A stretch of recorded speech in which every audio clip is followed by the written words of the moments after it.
Good evening to all of you and welcome to all of you in OCIS PCS channel. कैसे हैं आप लोग? Hope so सभी अच्छे होंगे, पढ़ाई भी बहुत बेहतर चल रही होगी। चलिए, तो आज की हमारी जो सेशन किसकी चल रही है, 69 BPSC को फोकस करते हुए हिस्ट्री की सेशन चल रही है।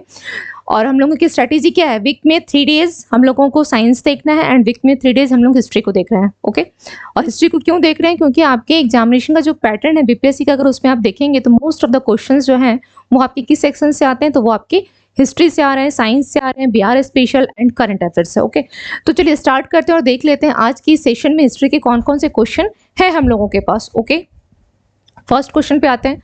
फर्स्ट क्वेश्चन है, ऋग्वेद में किस नदी को माते तमा, देवी तमा एवं नदी तमा के नाम से संबोधित किया गया है ऋग्वेद में? ओके, ऑप्शन दिया गया है Saraswati, Yamuna, Sindh, Vitasta and last one है उपयुक्त में से कोई नहीं या एक से अधिक। तो आपको बताना है कि राइट आंसर इसका क्या हो जाएगा। इसका राइट आंसर क्या हो जाएगा? किस नदी को बोला गया है, कौन सी नदी है? तो इसका राइट आंसर हो जाएगा ऑप्शन वन, ए हो जाएगा। ओके, ए। ऋग्वेद में क्या किया गया है, जो सरस्वती नदी है उसको माता तमा, देवी तमा एवं नदी तमा, ये 3 नाम से संबोधित किया गया है। इसके अलावा ऋग्वेद के बारे में थोड़ी सी जानकारी हम लोग एक और ले लेते हैं कि ऋग्वेद जो है यह आपका सबसे, अगर बोला जाए सबसे प्राचीन वेद या सबसे प्रथम वेद यही है। ओके, सबसे प्रथम या प्राचीन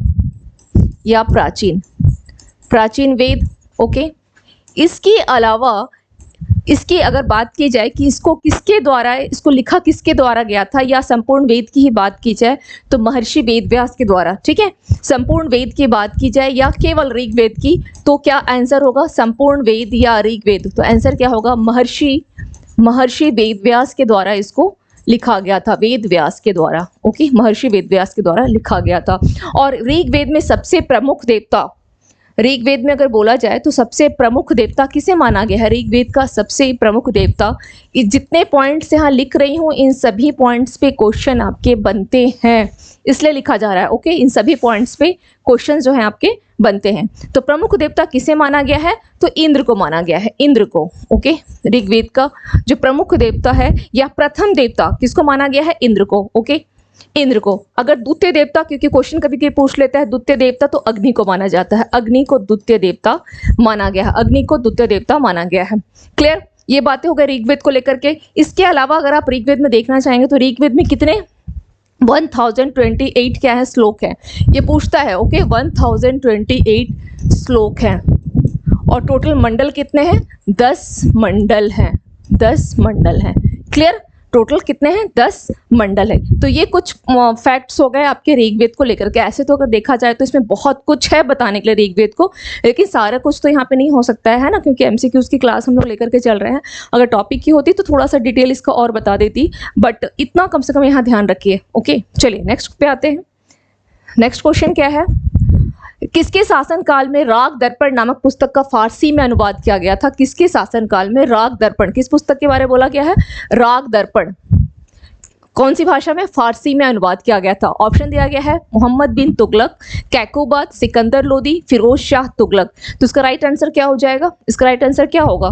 फिरोज शाह तुगलक के शासनकाल में राग दर्पण नामक पुस्तक का फारसी में अनुवाद किया गया था। फिरोज शाह तुगलक, जिसका शासन का टाइम पीरियड कब आता है? मोहम्मद बिन तुगलक के बाद। मोहम्मद बिन तुगलक यानी इसका टाइम पीरियड अगर आप देखेंगे 1351 से लेकर 88 ईस्वी तक ये शासक रहा है। ओके, 1351 से लेकर के 88 ईस्वी तक के शासक था। इसके समय की कुछ महत्वपूर्ण जो हैं, जो बहुत प्रचलित रही, कुछ महत्वपूर्ण और काफी प्रचलित जो उपलब्धि रही, वो था नहर प्रणाली, है ना।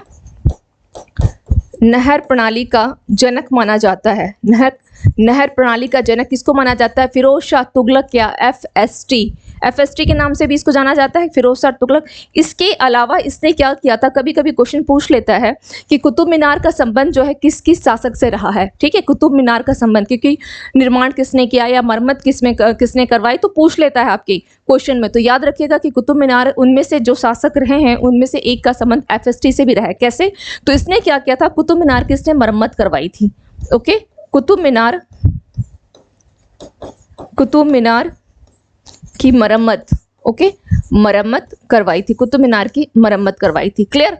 कुतुब मीनार की मरम्मत करवाई थी। अब बात आती है जब तुगलक को हम देख रहे हैं, थोड़ा सा हम लोग मोहम्मद बिन तुगलक के भी टाइम पीरियड को देख लेते हैं। कब से कब तक है? 1325 से लेकर 1351 तक। ये मैंने इसलिए आपको लिखा है क्योंकि जस्ट एमबीटी के बाद ही आपका क्या आता है, एफएसटी का टाइम पीरियड शुरू हो जाता है। तो इनको क्या होगा, एक क्रम में याद रखना आपके लिए आसान हो जाएगा। एक क्रम में आप आसानी से इसको याद रख सकते हैं। ओके, क्रम में आसानी से यह याद रह जाएगा। चलिए ठीक है, नेक्स्ट पे आते हैं। नेक्स्ट क्वेश्चन क्या है? भारतीय पुरातत्व सर्वेक्षण यानी आर्कियोलॉजिकल सर्वे ऑफ इंडिया के द्वारा बिहार के संरक्षित स्मारकों को सुमेलित कीजिए। बिहार के संरक्षित स्मारकों को क्या क्या दिया गया है? चाणकीगढ़ किले का अवशेष, हसन शाह की मजार, मुंडेश्वरी का प्राचीन मंदिर, कुकरीहार का प्राचीन गढ़। तो इसका राइट आंसर क्या हो जाएगा? इसका राइट आंसर क्या होगा? क्या क्या दिया गया है? चाणकीगढ़ किले का अवशेष। ओके, इसका राइट आंसर क्या हो जाएगा? चाणकीगढ़ किले का अवशेष, पश्चिमी चंपारण। ओके, इसको याद रखने का तरीका क्या है? चाणकी, चौ से चाणकीगढ़ हो गया और चौ से क्या, चंपारण हो गया। ओके, तो पश्चिमी चंपारण, चौ से चाणकीगढ़ और चौ से चंपारण यानी पश्चिमी चंपारण को ध्यान रखिएगा। नेक्स्ट क्या है? हसन शाह की मजार, जो कि आपकी कहां पर है? रोहतास में। हसन शाह की मजार रोहतास में है।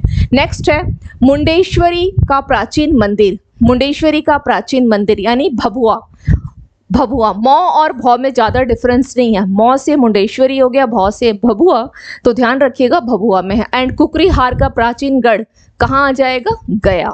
तो राइट आंसर क्या हो जाएगा? ए का 2, बी का 1, सी का 4, डी का 3 यानी option A is your right answer. Option A is your right answer. Screenshot लेना चाहते हैं तो ले सकते हैं, लेकिन स्क्रीनशॉट का मतलब होता है कि उसको पढ़ना। ओके, उसको पढ़ना, ऐसा नहीं कि नहीं पढ़ना है। नेक्स्ट क्वेश्चन पे आते हैं। नेक्स्ट दिया गया है जन्मना उत्तराधिकार, इनहेरिटेंस बाय बर्थ से संबंधित मिताक्षरा ग्रंथ के रचयिता कौन है? इसमें इस क्वेश्चन को डायरेक्ट भी पूछा जा सकता था कि मिताक्षरा ग्रंथ के रचयिता कौन है, लेकिन उसमें एक वर्ड जोड़ दिया आपका, क्या? जन्मना उत्तराधिकार। ओके, जन्मना उत्तराधिकार। ओके, इसके अलावा क्या क्वेश्चन है? मिताक्षरा ग्रंथ के रचयिता कौन है? अब इस क्वेश्चन को थोड़ा समझने का कोशिश कीजिएगा। क्वेश्चन थोड़ा सा ट्विस्ट है कि अगर कभी भी क्वेश्चन अगर मिताक्षरा को लेकर के पूछता है तो उस मिताक्षरा जो ग्रंथ है वो किससे संबंधित है? जन्मना उत्तराधिकार से संबंधित है। इसके साथ ही साथ यहाँ पर और एक चीज लिख लीजिए, जन्मना के साथ साथ हिंदू उत्तराधिकार। ओके, हिंदू उत्तराधिकार। ओके, इन दोनों का संबंध किससे है? मिताक्षरा से है। हिंदू उत्तराधिकार, इन दोनों की जानकारी किससे मिलती है? मिताक्षरा ग्रंथ से। जन्मना का उत्तराधिकार तो है ही, इसके साथ एक फैक्ट एडिशनल हो गया, हिंदू उत्तराधिकार भी किससे संबंधित है? मिताक्षरा ग्रंथ से संबंधित है। अब सवाल आता है कि इसके रचयिता कौन है? ऋषभदेव, विश्वामित्र, विज्ञानेश्वर, कृष्ण। तो इसका राइट आंसर क्या हो जाएगा? विज्ञानेश्वर। ओके, विज्ञानेश्वर जो है इसके रचयिता। एक्चुअली क्या है, विज्ञानेश्वर जो है कल्हण है ना, कल्हण में कौन सा, कल्हण का कौन सा था? ये कल्याणी। ओके, कल्याणी जो है, कल्याणी का विज्ञानेश्वर, आप यहाँ पे मिताक्षरा का ग्रंथ का रचयिता विज्ञानेश्वर हो गए। अब इसके साथ थोड़ा लिख लीजिए कि कल्याणी। ओके, कल्याणी में कौन सा वंश था? कल्याणी का कौन सा वंश है? चालुक्य वंश है। कल्याणी में कौन सा है? चालुक्य वंश है। और इस चालुक्य वंश का जो एक महान शासक बोल सकते हैं, चालुक्य वंश का शासक, ओके, शासक कौन था? इस चालुक्य वंश का एक महान शासक था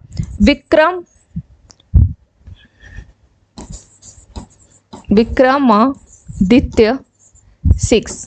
ओके, विक्रमादित्य 6 यह चालुक्य वंश का एक बोल सकते हैं कि महान शासक रहा। ओके, विक्रमादित्य 6। इसका टाइम पीरियड अगर देखा जाए तो 1076 से लेकर के 126 ईस्वी तक था। 120, क्योंकि इतिहास में क्या होता है, टाइम पीरियड बहुत महत्वपूर्ण हो जाता है। अब इसी शासक के समय में, विक्रमादित्य 6 के समय में ही दो इंपॉर्टेंट पॉइंट लिख लीजिए। दो इंपॉर्टेंट पॉइंट क्या क्या आ जाएगा? इसकी राज्यसभा में एक था विल्हण। ओके, एक था विल्हण और दूसरा था विज्ञानेश्वर। और इस विज्ञानेश्वर ने किसकी रचना की थी? मिताक्षरा की। इसने मिताक्षरा की रचना की, मिताक्षरा की। लेकिन अगर बात आती है विल्हण का एक बहुत ही इम्पोर्टेंट है ना, विल्हण का बहुत ही एक इम्पोर्टेंट जो बुक है वो कौन सा है, Vikramank Dev Charit. Okay, it's a very important question, इससे पूछता है, विल्हण का है। ओके, विल्हण का विक्रमादित्य चरित्र तो किस वंश से संबंधित हो गया, विज्ञानेश्वर का क्या हो गया, विक्रमादित्य 6 के दरबार में था। और ये कहाँ का शासक था, चालुक्य वंश का शासक, यानी कल्याणी, क्योंकि 2 चालुक्य हो गए, बादामी का हो गया और एक आपका बादामी या वातापी, या दूसरा हो गया कल्याणी का। तो कल्याणी का चालुक्य वंश का रहा है। क्लियर, इसके बारे में आगे एक क्वेश्चन अभी और आएगा, इसलिए यहाँ नहीं बता रही हूँ, उसकी एक फैक्ट और अभी आगे मिलेगी आपको। चलिए नेक्स्ट क्वेश्चन पे आते हैं। नेक्स्ट क्या है, निम्नलिखित में से कौन सा प्रतीक चिन्ह जैन धर्म के प्रथम तीर्थंकर ऋषभ देव से संबंधित है। जैन धर्म में टोटल कितने हैं, 24 तीर्थंकर है। तो यहाँ पे पूछा गया है, इस क्वेश्चन में एक फैक्ट भी आपको मिल गया। यहाँ पर एक फैक्ट क्या मिला कि जैन धर्म के प्रथम तीर्थंकर कौन हुए, ऋषभ देव हुए। प्रथम तीर्थंकर कौन हुए, ऋषभ देव हुए। तो पूछा है इनका प्रतीक चिन्ह क्या है, तो इनका प्रतीक चिन्ह है बैल, या आपको कहीं कहीं सांड लिखा हुआ रहेगा। ओके, बैल या सांड, ओके, सांड लिखा रहेगा, बैल या सांड कहीं कहीं लिखा रहेगा। चलिए अब हम लोग आते हैं नेक्स्ट, यहाँ जितने भी दिए गए हैं उन सबको भी देख लेते हैं कि घोड़ा किसका प्रतीक चिन्ह है, हाथी किसका है। तो घोड़ा किसका है, घोड़ा में आप लिख सकते हैं संभवनाथ, संभवनाथ का ये प्रतीक चिन्ह है। और यह भी ध्यान रखिएगा कि जिस तरह से प्रथम तीर्थंकर ऋषभ देव है, ये संभवनाथ जो है ये द्वितीय तीर्थंकर है, द्वितीय तीर्थंकर है। ओके, कमल है, कमल किसका है, नेमिनाथ का है। नेमिनाथ का या तो कमल लिखा रहे, कमल लिखा रहता है, या नीलकमल, कमल या नीलकमल। ओके, दोनों सेम है। नेमिनाथ का प्रतीक चिन्ह है, नेमिनाथ का। अब बात आती है हाथी की, तो हाथी किसका है, हाथी किसका है, अजीतनाथ का,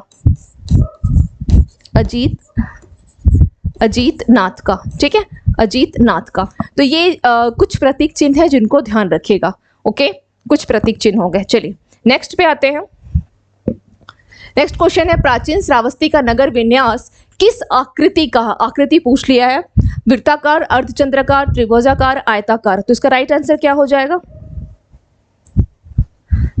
अर्धचंद्राकार। ओके, अर्धचंद्राकार। प्राचीन श्रावस्ती, श्रावस्ती किसकी राजधानी थी, श्रावस्ती किसकी राजधानी थी, श्रावस्ती किसकी राजधानी थी, तो ये किसकी है, कौशल की राजधानी थी, कौशल की राजधानी, कौशल है ना, कौशल की राजधानी,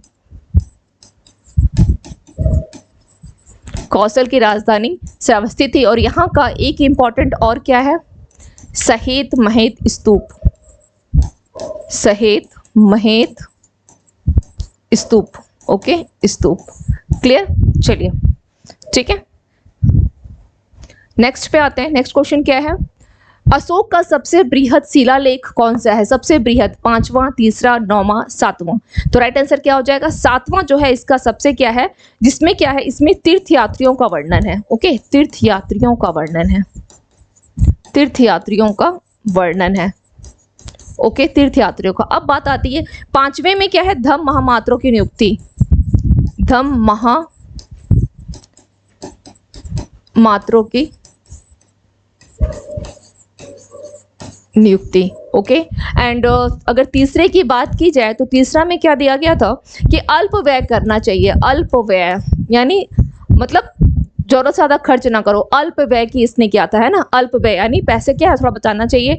धार्मिक नियम हो गया, धार्मिक नियम की बात की गई थी, धार्मिक नियम। क्लियर, तो इस तरह से ये हो गया क्वेश्चन। चलिए नेक्स्ट क्वेश्चन पे आते हैं। नेक्स्ट क्वेश्चन क्या दिया गया है, 1857 के विद्रोह में मुगल बादशाह बहादुर शाह जफर द्वितीय को कहां निर्वासित किया गया था, क्या दिया गया है, क्वेश्चन क्या है, 1857 के विद्रोह में बहादुर शाह जफर को पूछा है। ठीक है, बहादुर शाह जफर द्वितीय, बहादुर शाह जफर द्वितीय, इसके बारे में बहादुर शाह जफर द्वितीय, ये ध्यान रखिएगा, इसका टाइम पीरियड रहा है 1837 से लेकर के 57, कहीं कहीं आपको 51 भी मिलेगा और कहीं 57। 1857 का जो सैनिक विद्रोह हुआ था उसमें क्या थी, ये भूमिका रही है 1857 के सैनिक विद्रोह में, जिसके कारण इनको क्या कर दिया गया था, इनको अब सवाल पूछा है कि इनको निर्वासित कहाँ किया गया था, तो इसी वजह से इनको निर्वासित कर दिया गया था।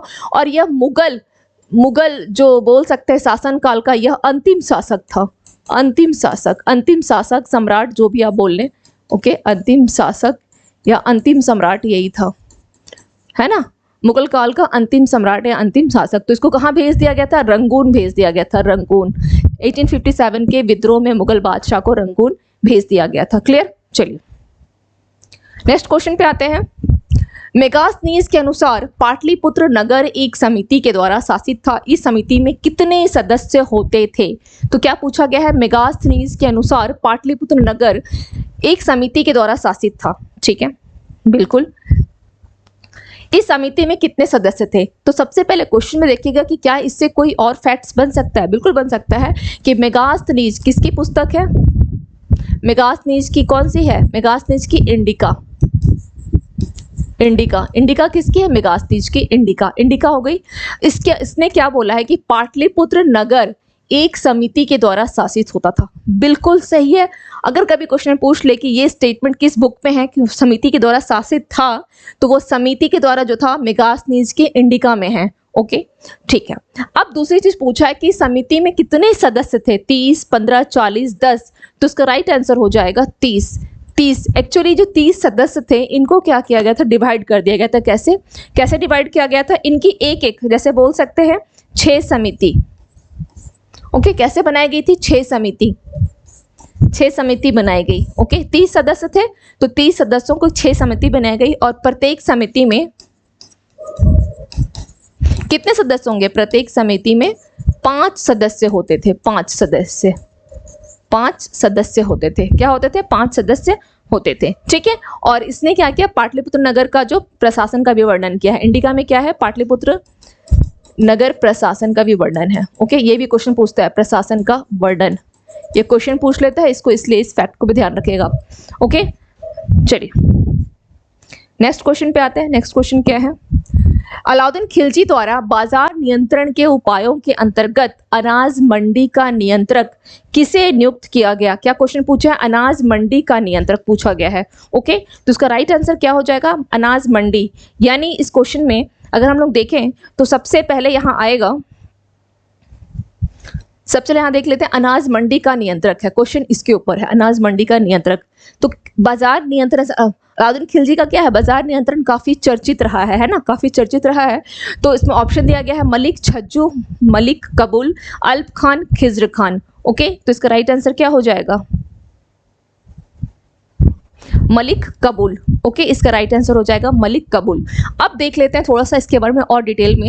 एक्चुअली क्या किया था? इसका जो बाजार नियंत्रण के उपाय इसने कब स्टार्ट किया था? इस बाजार नियंत्रण को 1303 ईस्वी में। ठीक है, और इस बाजार व्यवस्था में 1303 ईस्वी में बाजार व्यवस्था, ठीक है, इस 1303 बाजार व्यवस्था को इसने लागू किया। इसमें उसने क्या किया? कुछ जो मेनली इस बाजार था, जो मेनली किस चीज के बाजार थी, जो बाजार व्यवस्था लागू किया, तो ये मेनली बाजार किसकी थी? बाजार किसकी थी? अनाज की थी। ओके, मेनली जो इसमें था, और कुछ कपड़ों, कीमती कपड़े लिख सकते हैं, कीमती कपड़ों का बाजार था, प्लस मवेशी। ओके, और मवेशी के साथ साथ एक चीज ध्यान रखिएगा कि मवेशी के साथ साथ यहाँ पर गुलाम। ओके, मवेशी के साथ साथ आप इसी में लिख लें, मवेशी के साथ साथ गुलाम। ओके, इसकी यानी मवेशियों को और गुलामों को एक जगह रखा जाता था, इसलिए मैंने इसको यहाँ पे लिखा है इस तरीके से। ओके, अलग पॉइंट नहीं देना है, एक ही में लिखना है कि मवेशी और गुलाम को एक साथ इनका बाजार होता था। जैसे कीमती कपड़ों का बाजार चलो एक तरफ हो गया, जैसे अभी होता है, कपड़ों का बाजार एक तरफ हो गया, अनाज का एक तरफ हो गया, लेकिन मवेशी का भी तो अलग हो सकता था, लेकिन नहीं, गुलाम और मवेशी को जो एक साथ रखा जाता था तो उनका बाजार एक अलग हो गया। तो ये इनकी जो बाजार थी मुख्यतः इन्हीं 3 पर आधारित थी। ठीक है, यही ध्यान रखिएगा, ये जो बाजार व्यवस्था थी मुख्यतः इन्हीं 3 पर आधारित थी। अब बात आती है कि इस बाजार व्यवस्था का विवरण भी पूछ लेता है कभी कभी कि किस बुक में दिया गया है, विवरण किसने किया है। ठीक है, इसका विवरण किसने किया है? तो लिखिएगा, बर्नी की पुस्तक है एक, बर्नी की, तारीख है फिरोज शाही। ठीक है, क्वेश्चन बहुत बार पूछता है, तारीख है फिरोज शाही। इसमें क्या किया गया है? तारीख है फिरोज शाही में इस बाजार व्यवस्था का बर्नी ने क्या है? वर्णन किया है। तारीख है फिरोज शाही में, तारीख है फिरोज शाही में इसने वर्णन किया है। क्लियर? तो ये हो गया आपका बाजार नियंत्रण को जो संबंधित कुछ पॉइंट्स हो गए। इसका आंसर क्या हो गया? मलिक कबूल। ओके, चलिए नेक्स्ट क्वेश्चन पे आते हैं। भारत में द्वितीय पुर्तगाली गवर्नर निम्नलिखित में से कौन था? भारत में द्वितीय पुर्तगाली गवर्नर पूछा गया है, निम्नलिखित में से कौन था? तो इसका राइट आंसर क्या हो जाएगा? Francisco de Almeida, Vasco da Gama, Francisco Xavier, Alfonso de Albuquerque. तो इसका राइट आंसर क्या होगा? अल्फांसो, क्योंकि पूछा है द्वितीय पुर्तगाली गवर्नर। Okay, Alfonso de Albuquerque. इसका टाइम पीरियड कब से कब तक है? अल्फांसो द अल्बुकुर्क का टाइम पीरियड कब से कब तक है? इसका टाइम पीरियड लिख लें आप, 1509 से लेकर 1515 ईस्वी तक। ठीक है, इसके अलावा इसे पुर्तगाली जो बोल सकते हैं कंपनी का वास्तविक संस्थापक इसे ही माना जाता है। ठीक है, वास्तविक संस्थापक इसे ही माना जाता है। वास्तविक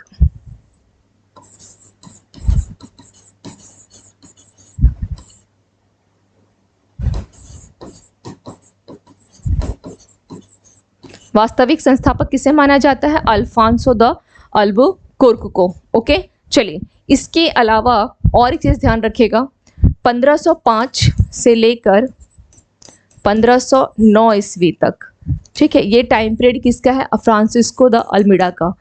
यह जो है, क्योंकि यहाँ पे क्वेश्चन आपसे पूछा है कि द्वितीय पुर्तगाली गवर्नर है ना, क्वेश्चन ये पूछा है, ये क्या था? जो फ्रांसिस्को द अल्मीडा, ये प्रथम पुर्तगाली था, प्रथम पुर्तगाली गवर्नर।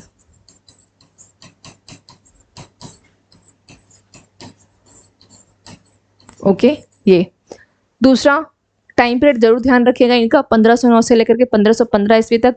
इसको पुर्तगाली शक्ति का जो है वास्तविक संस्थापक माना जाता है।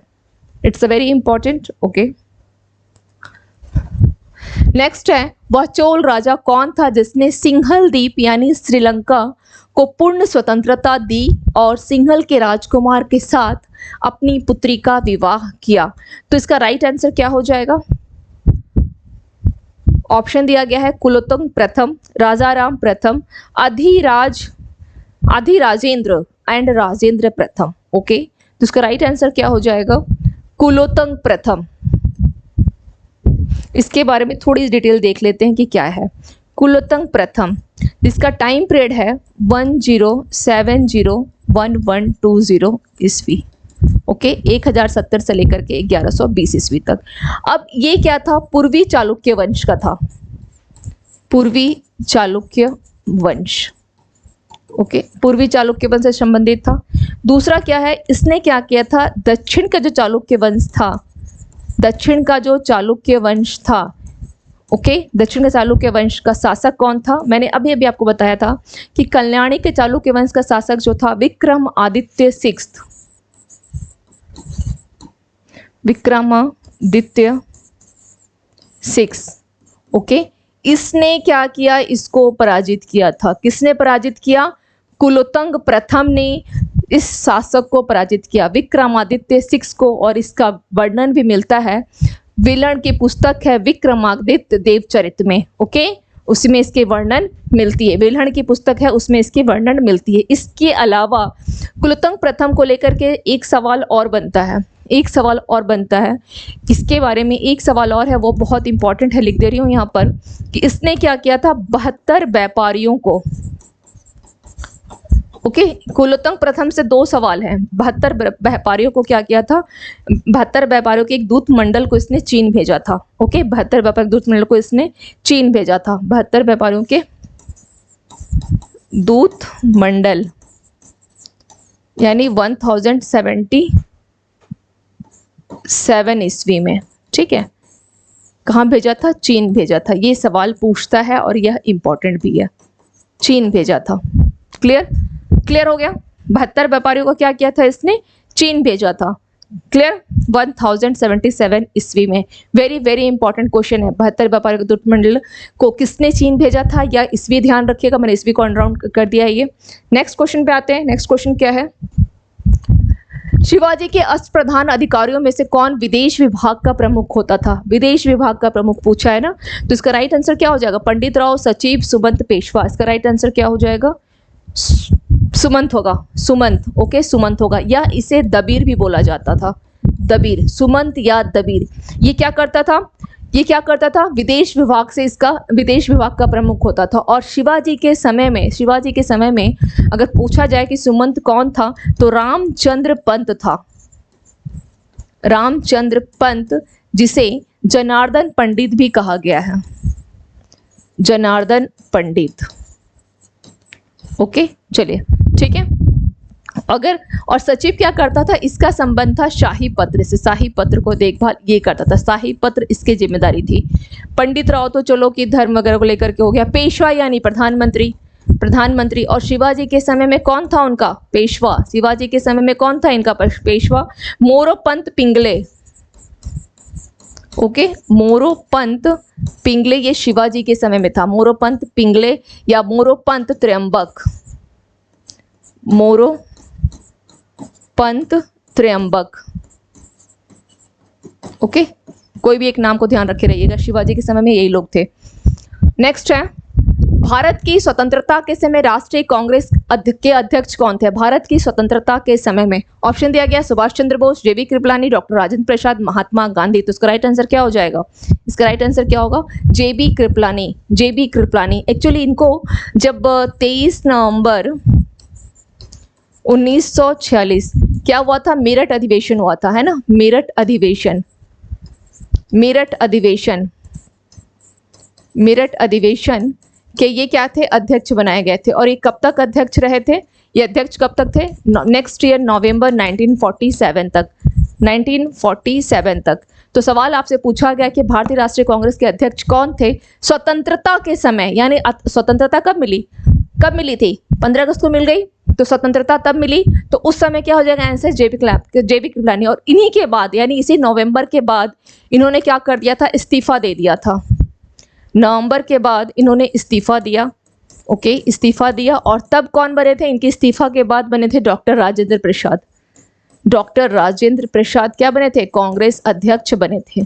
डॉक्टर राजेंद्र प्रसाद इनकी इस्तीफा के बाद अध्यक्ष बने थे, अध्यक्ष।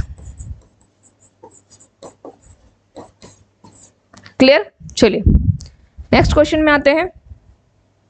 नेक्स्ट क्वेश्चन क्या दिया हुआ है, गौतमीपुत्र सातकर्णी किस वंश का शासक था, गौतमीपुत्र सातकर्णी किस वंश का था, सातवाहन, पल्लव वंश, राष्ट्रकूट वंश, मौर्य वंश। तो इसका राइट आंसर क्या हो जाएगा, सातवाहन वंश, गौतमीपुत्र सातकर्णी। क्लियर, चलिए निम्नलिखित में से कौन सा कथन असत्य है, असत्य बोला गया है, असत्य बताना है, ठीक है,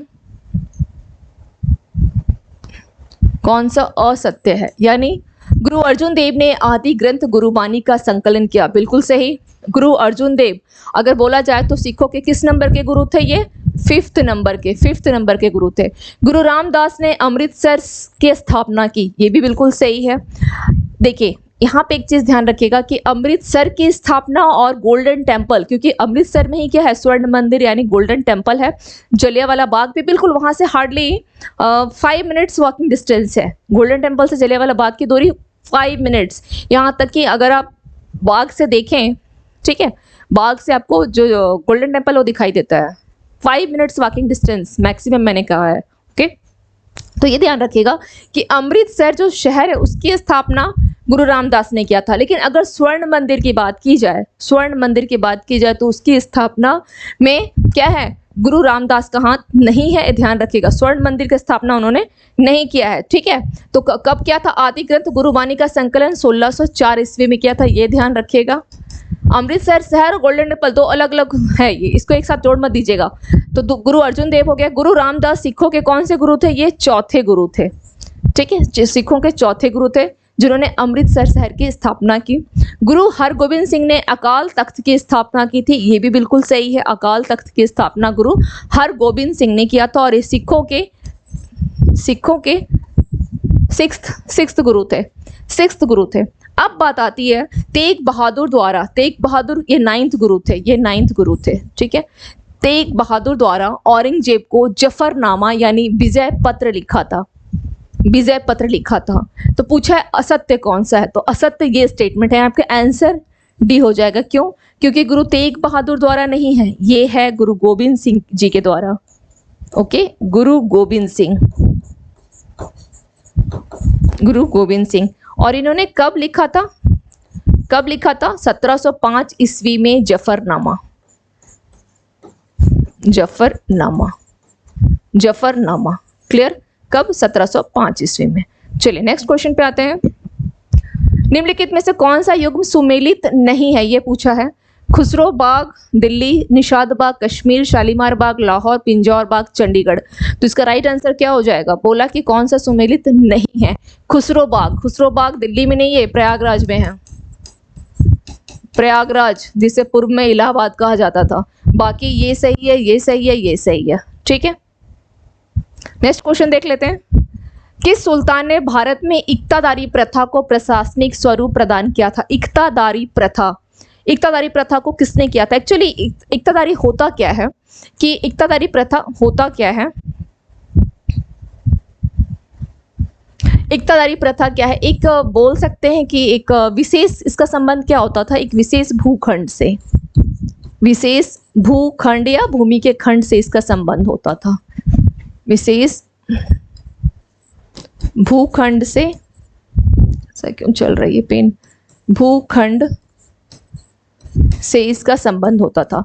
होता क्या था? ये जो विशेष भूखंड होता था, इसका राजस्व क्या किया जाता था? इसके राजस्व को किसमें दिया जाता था? सैनिकों में। ओके, सैनिकों में क्या किया जाता था? इसके राजस्व को सैनिकों में दे दिया जाता था, या अधिकारियों को? सैनिकों, अधिकारियों। इसके राजस्व, पेन क्यों नहीं चल रहा? चलिए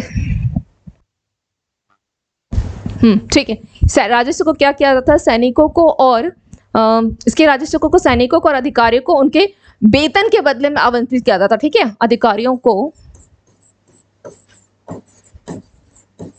उनके वेतन के बदले आवंटित किया जाता था। ठीक है, वेतन के बदले में क्या किया जाता था? जो भूखंड से राजस्व जो आता था उसको आवंटित किया जाता था। अब पूछा है कि इसको स्वरूप किसने प्रदान किया था, किस सुल्तान ने? तो क्या होगा इसका राइट आंसर? इल्तुतमिश, अलाउद्दीन खिलजी, बलबन, मोहम्मद बिन तुगलक। तो इसका राइट आंसर हो जाएगा इल्तुतमिश। इल्तुतमिश ने किया था। निम्नलिखित में से कौन सा कथन असत्य है? असत्य पूछा है। बक्सर के युद्ध के समय बंगाल का नवाब मीर जाफर था। मुर्शिद कुली खान ने अपनी राजधानी ढाका से मुंगेर स्थानांतरित की।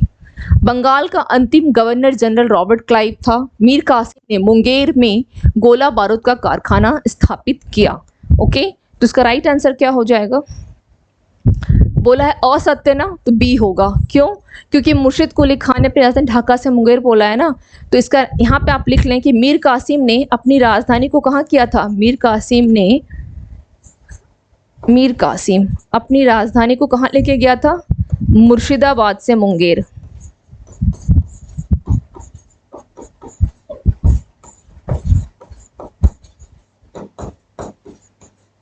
बाकी स्टेटमेंट क्या है? मीर कासिम ने मुंगेर में गोला बारूद, बिल्कुल सही है। बंगाल का अंतिम गवर्नर क्लाइव, बिल्कुल सही है, ये भी सही है। ओके, चलिए नेक्स्ट क्वेश्चन पे आते हैं। नेक्स्ट क्वेश्चन क्या दिया हुआ है?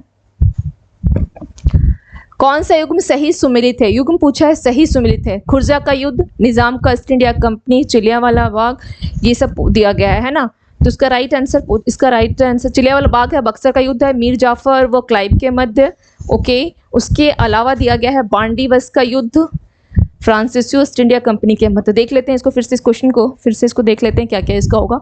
खुर्जा का युद्ध बोला है, निजाम और ईस्ट इंडिया कंपनी। सही सुमेलित पूछा है ना, सही सुमेलित कौन सा है? वांडीवस का युद्ध फ्रांसीसी ईस्ट इंडिया कंपनी के मध्य हुआ था। डी इसका आंसर हो जाएगा, इसका आंसर डी होगा। ठीक है, डी होगा, क्योंकि वांडीवस का युद्ध हुआ था 1760 ईस्वी में। ओके, 22 जनवरी 1760 ईस्वी में। किसके किसके बीच हुआ था? किसके किसके बीच हुआ था? फ्रांसीसी और ईस्ट इंडिया कंपनी के मध्य हुआ था। तो डी इसका आंसर हो जाएगा। लेकिन रेस्ट हमें देखना है खुर्जा का युद्ध कब हुआ था। खुर्जा का युद्ध हुआ था 1795 ईस्वी में। ओके, ये हुआ था निजाम और मराठों के बीच में। निजाम और मराठे होंगे, निजाम वर्सेस ईस्ट इंडिया कंपनी नहीं है, ये मराठा होगा, मराठा। ओके, मराठा हो गया। चिलियावाला का युद्ध, चिलियावाला का कब हुआ है? ये हुआ है 1849 में, यानी इसको यहाँ लिख देती हूँ। चलिए 13 जनवरी 1849 में, ठीक है। किसके साथ हुआ था? तो डलहौजी नहीं है, ये हुआ था एक्चुअली अंग्रेजों की तरफ से जो नेतृत्व किया था, अंग्रेजों की तरफ से जो नेतृत्व किया था वो था लॉर्ड गफ था, ठीक है। अंग्रेज एक्चुअली डलहौजी जो है ना, डलहौजी उस समय में गवर्नर जनरल था, ओके। डलहौजी जो था ये गवर्नर जनरल उस समय था। लेकिन अगर युद्ध पूछा जाए कि किसके किसके बीच में हुआ था, तो अंग्रेजों की तरफ से था लॉर्ड गफ, नेतृत्व करता लॉर्ड गफ, ओके। लॉर्ड गफ अंग्रेजों की तरफ से था। और किसके बीच में हुआ था? सिख सेना के साथ हुआ था। मराठे नहीं होंगे यहाँ पर, यहाँ मराठा नहीं होगा। ये हुआ था वर्सेस में, लिख देती हूँ, सिख सेना। सिख सेना का नेतृत्व किसने किया था? शेर सिंह ने, शेर सिंह ने किया था। सिख सेना शेर सिंह ने नेतृत्व किया था, शेर सिंह ने नेतृत्व किया था, शेर सिंह ने, ओके। शेर सिंह होगा ये, शेर सिंह ने नेतृत्व किया था।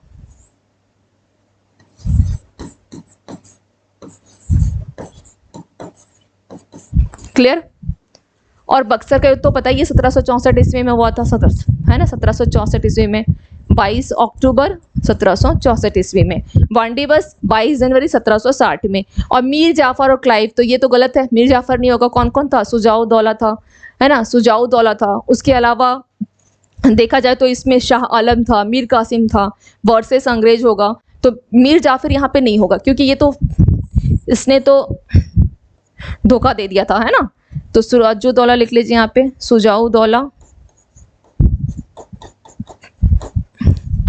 शाह आलम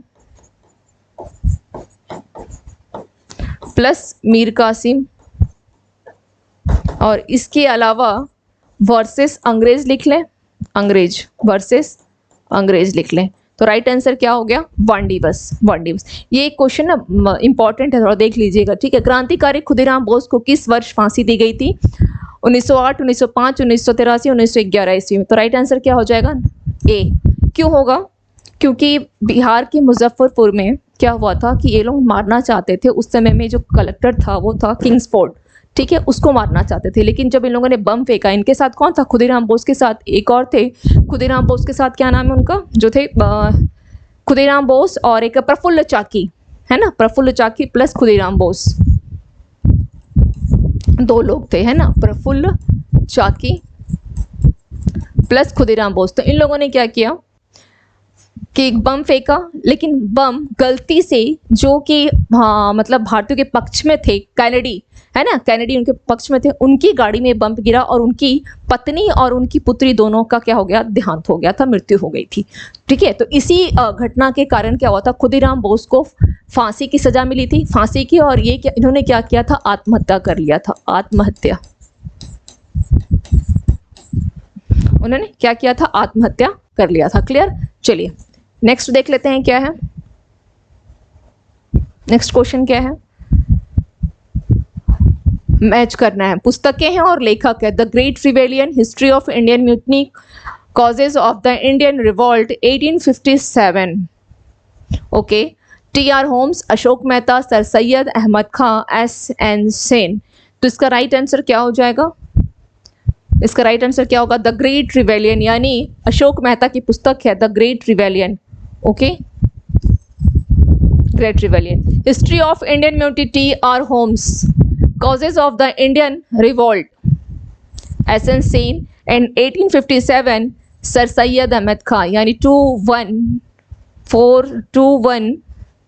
सॉरी एक यहाँ मिस्टेक हो रहा है। Great rebellion Ashok Mehta, history of Indian mutiny T R. Holmes, causes of the Indian revolt, okay ये गलत हो गया, causes of the Indian revolt sir Syed Ahmad Khan, and 1857 SN. Sen की बहुत प्रचलित पुस्तक है भी, है ना, एस.एन. सेन की बहुत प्रचलित पुस्तक है 1857। तो राइट आंसर क्या हो जाएगा? 2134। क्लियर?